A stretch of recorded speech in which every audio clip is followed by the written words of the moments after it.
Nanginginig ko. Kulit? Kakabal ako. Yeah.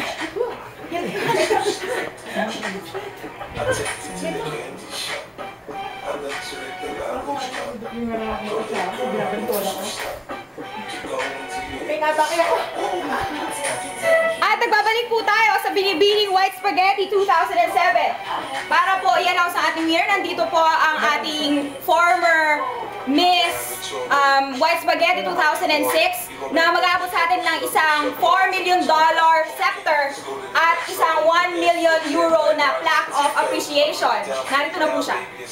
At ang nanalo ay, Ang nanalo ay ang ating host for tonight! Congratulations! No.